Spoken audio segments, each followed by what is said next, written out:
مرد کو سمجھنے کی جتنی صلاحیت اللہ تعالیٰ نے عورت کو بخشی ہے، مرد کو اس کی ہوا بھی نہیں لگی۔ مرد کے معاملے میں خود اللہ پاک نے عورت میں وہ سینسر لگایا ہے جو دھواں سونگھ کر آگ کی خبر دیتا ہے۔ ایم پی اے شوہر دوست کو گھر لاتا ہے اور مڈل پاس بیوی اس کو 10 منٹ میں بتا دیتی ہے کہ اس کی نظر ٹھیک نہیں۔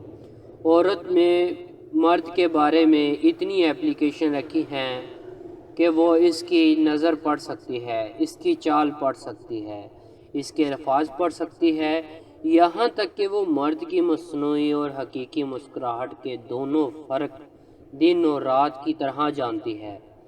جھوٹ پکڑنے والی مشین کو دھوکہ دیا جا سکتا ہے، عورت کو دھوکہ دینا ناممکن ہے۔ وہ مروت سے چپ کر جائے تو اس کی مہربانی ہے۔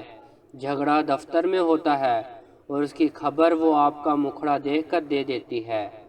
آپ ٹریفک وارڈن سے لڑ کر مسکراتے ہوئے گھر میں داخل ہوں، مگر وہ اچانک پیچھے سے آ کر کہتی ہے کسی سے لڑ کر آئے ہیں، اور آپ کا ترو نکل جاتا ہے۔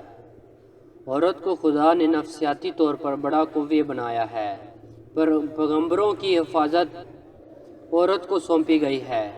کتنے بڑے امتحان کے لیے بھولی بھالی مریم علیہ السلام کو موسیٰ علیہ السلام کی 9 سال کی بہن سے کیا کام لے لیا، فرعون کی بیوی سے کیا کام لے لیا، اور شیخ مدین کی بیٹی کے نے باپ کے سامنے اجنبی موسیٰ کا پورا کیریوزم بیان کیا تھا یا نہیں؟ کیا وہ ان کو جانتی تھی؟ اسے کیسے پتہ چل گیا کہ وہ مارشل آرٹس کے ماہر ہیں اور آمین بھی ہیں، حیا والے بھی ہیں؟ اللہ پاک نے عورت کو جسمانی طور پر بھی کمزور نہیں بنایا۔